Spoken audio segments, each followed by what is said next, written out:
back again. It's Tuesday. The sun seems to be coming out. Sun's trying to come out. I've been prepping for the basketball season by reading Dr. J's autobiography. You remember that guy, Julius Erving, man? You know, with the afro. It was a good book. I really liked it. I mean, it was a lot more about his growing up in New York and about the black experience in the 70s and 60s. It was very cool. I recommend that book. I hereby recommend Dr. J's book. Sounds good. And he was quite a player. No, he was. Man, give me a break. 6'6", could jump to the moon. Those dunks that you see on YouTube at every 20 minutes. The original free throw dunk, man. He was amazing. He was just so stylish as a player. So we transitioned into basketball while noting somehow that Cipolo Steel got beat by Johnson. We have to mention that because it was an incredible thing. I guess Johnson's that good.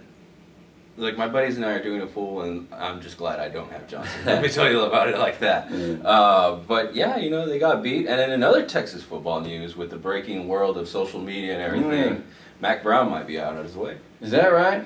Well, he's had a great run at Texas, and I'll always be grateful for the things that he did, but everybody's time comes sooner or later, and it just seems like he couldn't outdistance the negativity of the last 3 or 4 years. Yeah. You know? Texas is not supposed to be doing these things that they did. Not at all, but I mean, his record does speak for himself. That's a great record, man. He won national championship. Man, he could have competed for another one had not been for an untimely injury. So, hey, like I said, I always be proud of what Mac Brown did. I grew up in Austin, went to the Horn Games, but at a high-profile program like that, sooner or later it's time for change, and he should have probably got out a year or two ago. Yeah. But you know what? He's his own man. He makes his own decisions. There's a lot of numbers involved, and there's no need to get into that at the moment. He makes a lot of money. Yeah, he really does. One of the highest-paid coaches in the He'll be set for life. But let me tell you, Pete, when you've done something your whole life that you like, you don't want to quit doing that at all. And so that kind of plays into it. And like I was telling you earlier, it's not that it's speculation. There's some sources involved with the higher-ups, with the regents, I'm sure. So this might be it. But I mean, he's recruiting right now in Florida.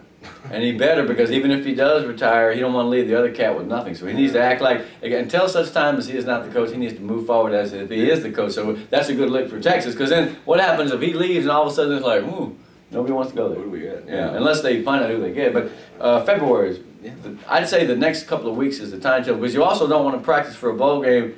You want to get that out the way. If he's going to do it, he should do it now. So I guess Thursday's Board of Regents meeting is going to be very interesting with the school naming, with Mac Brown on the line sometime. Yeah, hey, Pan American has re-entered the race, and praise God, because it's the only logical choice. It really is. I totally agree. We are biased, being a graduate and an employee of. But I mean, a UTRGV I can live with. It has catchy UTRGV, right? Yeah. But I don't want to change the mascot, because we've been in the Bronx since 1927. That's a long time. And nothing to UTV at all, by the way. I mean, they have their own thing, and I'm sure their students and faculty feel the same way. Yes, they do. I would argue that they are definitely the lesser grieve in this bird nest, and then I can back that up into any kind of different way. But I would not Faust that opinion or force that opinion off on anyone else. That's my personal view. At least it's not University of Texas International. Yeah, because that would have been tricky. Yeah, that would have been no good. Yeah. Anyway, moving on to basketball. Would have been painful, as it were. moving on to basketball. You were at some tournament? Ah, man, the Craig Smith tournament was good. I guess we'll start in the final with. I was pleased with McAllen Memorial. Man, they played Edinburgh North even Steven the whole way. They ended up dropping it 44-41, but I thought they did a heck of a job. Yeah. They got some potential as a team, man. They're going to be a tough team. Yeah, I've seen them play, and like we've been talking about. Yeah, we've been talking about. They got 3 bigs. I mean, who wouldn't want 3 bigs on there? That's right. Better than none. Yeah, you know what I mean. Myers is an intriguing player. He played a very good. Gabriel Myers. He played a very good game against Edinburgh North. Man, he drove Alex Garza to the bench with foul trouble pretty early on, second quarter, I believe. He had 10 points, 10 rebounds, about 6 blocks. He was tormenting those guards for North because they can get to the goal. But once they were getting there, Myers would just boom, and bring a big arm down, and he wasn't fouling anybody. He was blocking shots. He played a fine ball game. Got you. And so did DJ, too. Yeah. Man, DJ at times, the first 3 minutes of the game, Pete, he rises up out the rafters and bam, tries to punch one. He was right there. He just lost the ball, man. It was impressive.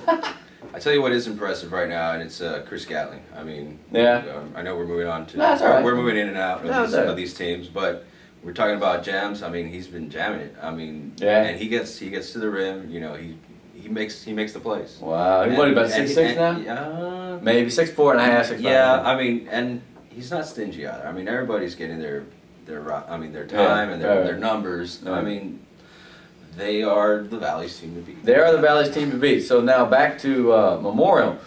I think they can compete with Roe. They don't seem to have a ton of depth yet.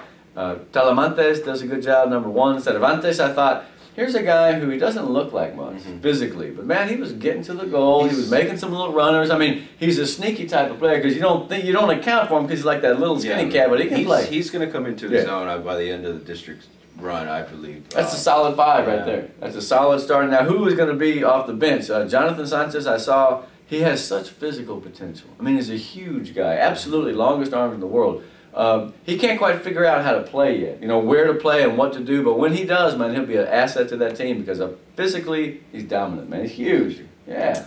Got you. Well, there was an upset in, you would call it an upset, I guess. There was a district game, you know, coincidentally against Sherry and Donna at the Diamondback. Yeah, man. You know, it's funny because I was reading the schedule, and at the bottom of the schedule it says Sherryland will play all games in Gym A.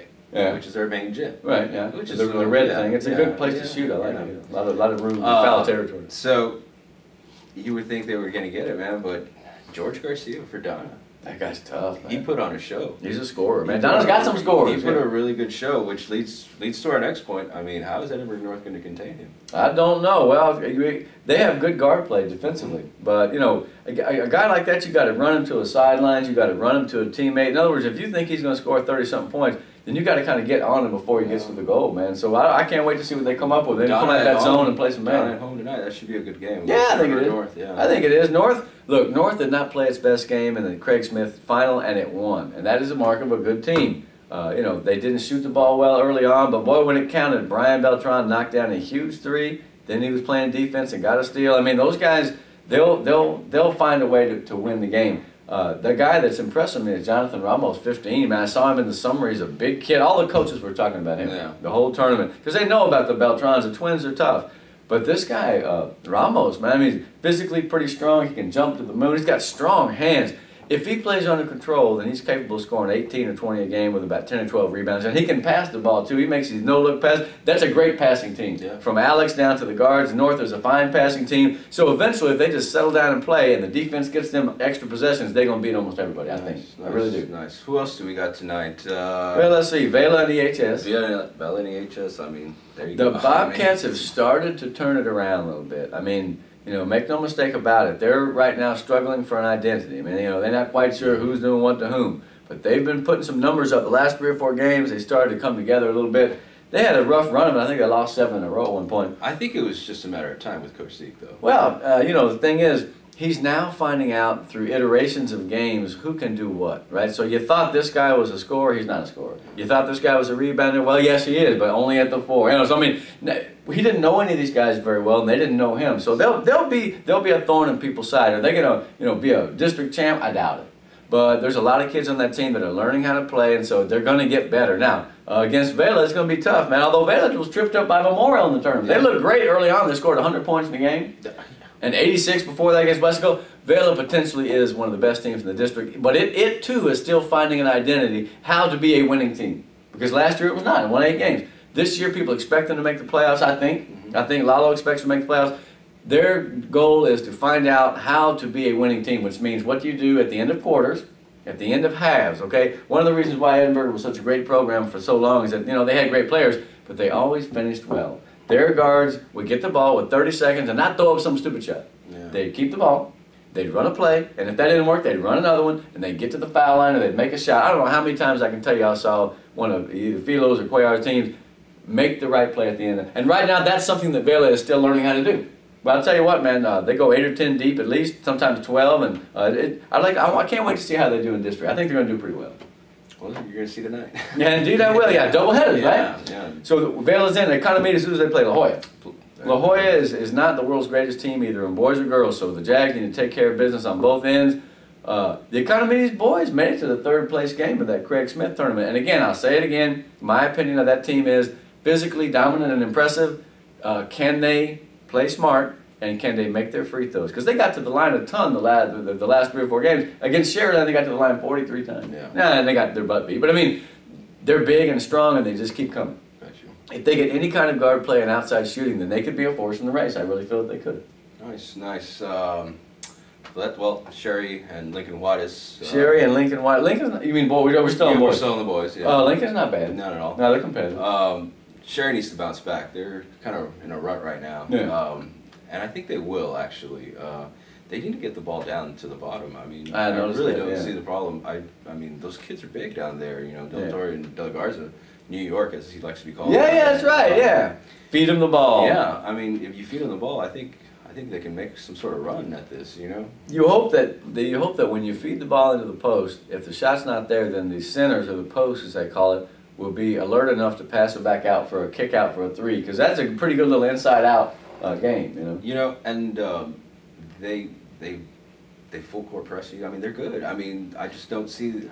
I really can't understand why it's just not going down. Well, I think they ran into a buzzsaw and got to see it. Sometimes, guys, look, when you got one player having a great game, he can sometimes counteract the solid play of a team on any level. I mean, you know, it's just like one guy can dominate a game. I was reading in Dr. J's book. There were times when he was playing high school ball that he just knew that he was going to go up and get about 35 and 20 rebounds, and there's nothing anybody could do about it. That's awesome. It. You know? And so that team will win. You know. Yeah. So I mean. Maybe they'll get one out tonight. They're on the road. We'll see what happens, though. Yeah, I think they'll be fine, man. Hey, just get to the free throw line. That's the key in basketball. I'm looking at some of these teams. That's one thing that scares me about Memorial. The boys, they average 12 free throw attempts a game. That's not enough. With 3 kids who are 6'5", you got to get to the free throw line more. You got to get those kids the ball, and they got to score or be fouled. You got to shoot twice that many free throws. And I bet you they shoot more of them in district. Yeah. You don't want to be a perimeter team with 3 6'5". What for? Memorial's got Westlaco tonight. Westlaco is average. I think that's a good bounce back after that tournament from Memorial. I think they can win that game, even though it's over there, right? Yeah. I think they can. I think it's at Memorial. Oh, it is. Well, in that case, it's even easier. Right? They need to beat Westlaco. That's not a team that you really are going to be that worried about in district. Kind of like somebody. I mean, they're okay, but no, they're not like they were the last 8 or 10 years. Westlaco's been really good. Gabe is between groups over there. I think next year they're going to be pretty good. There you go. Yeah. PSJ and Rowe seem to highlight district play tonight. PSJ is hot. I mean, Rowe is Rowe. Row is row. Row your boat. 16-0. Yeah. Who knows? Who knows? Yeah, who knows? But PSJ, they're gonna have to have a heck of a game. Yeah, they do. And they're gonna need 60. I mean, that's been the formula. I've been saying it, and that's been the formula. They need 60 to win. The Bears are the best chance of the rest of the district right now to win that game because they got 2 of the best players around. Little Mancias, High School Musical, and Oscar Castillo, who's very good.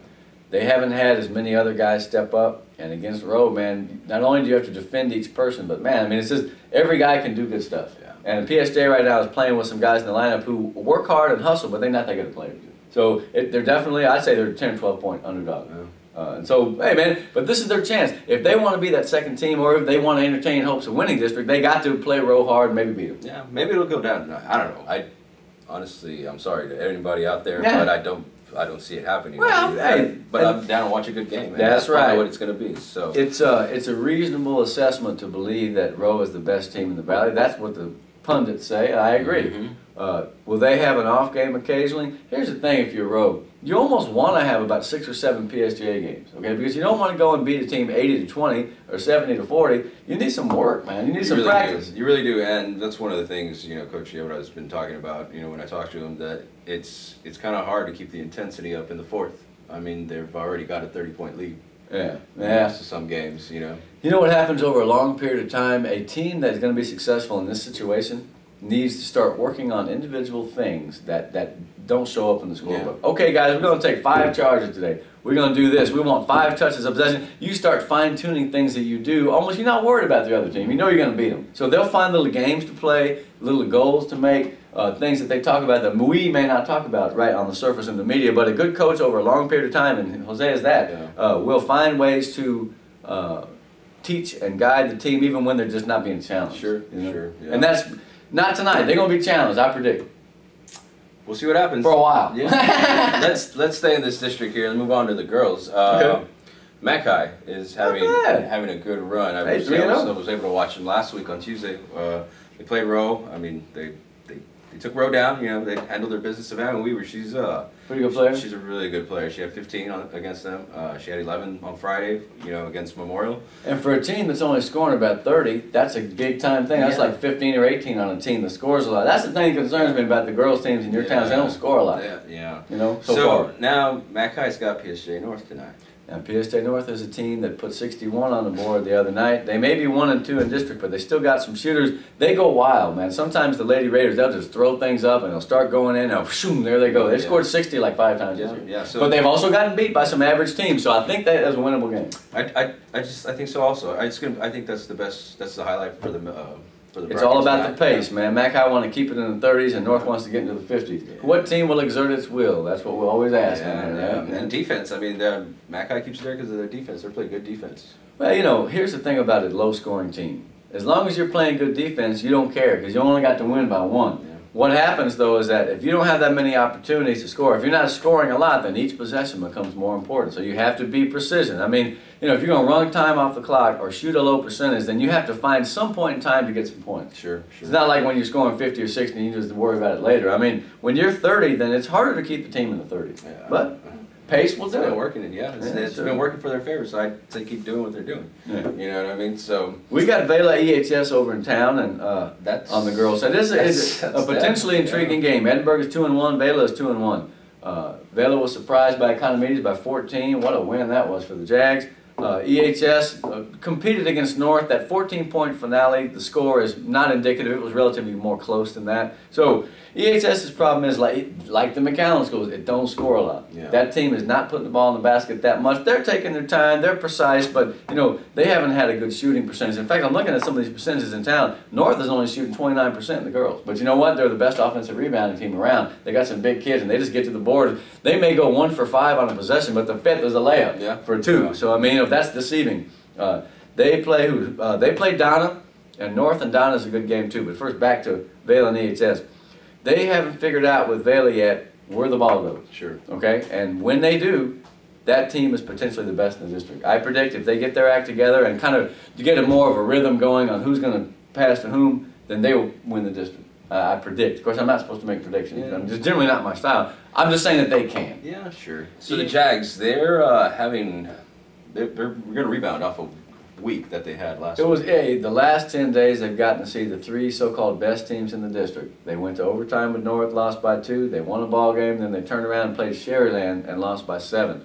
I think it's a very fine period for that team to kind of know where they stand. Sure. I like the talent of the team. Coach Campos has them running the ball up a little more than they have in the past. I feel like the Jags are right there, man. They just take care of business against the teams that they can beat, and then when they get that second shot at those other teams, they're even with North to me. In fact, they're very similar teams. You know, they're both physical and both play good defense. So no, I like the Lady Jags' chances right now. In fact, all 4 teams have something to recommend them. It's going to be a very competitive race in the girls. Absolutely. It's going to be down the stretch. I mean, we're just getting warmed up. Which of those teams can beat all the other teams that it needs to beat? In other words, I hate to say it, but you got to take La Jolla and you got to beat all. You got to get 6 wins. There's no maybes. Yeah. 5 out of 6 at least. Yeah. I mean. But then if you split with the others, you got 9. You got 8 wins. 8 and 8 gets tough. It gets tough, and it's going to be like 30. It's going to be like the Mac Highs and everybody else in the football district. You know what I mean? Yeah. It's just they're beating each other. You know what I mean? Who's going to get it? Yeah, that's exactly right. So North beats Jags. The Jags beat Vela. Sherryland beats the Jags. I mean, so no, there's no clear favorite. There's a couple other teams on the outside looking in. Don't count out Donna. Yeah. Donna is scary. Donna's got Lexi Williams, another couple of this big tall post that's kind of inexperienced 14. No, it's a good district. I like it a lot. In fact, you mark my words. The last week will come. We still won't have a champ. It's going to be that close. Nice. So I guess that pretty much wraps us up, right? Basketball. Let's see. District games Tuesday. And then I think there's some tournaments coming up. Yeah. I haven't really checked that far ahead. I'm trying to live my life one day at a time, right? Trying to get those finals done at Pan Am this week. Hey, there you go. Good luck to everybody out there. Yeah, so go watch some basketball, I guess. Yeah, man. Let's go watch basketball. Let's go to the hoop.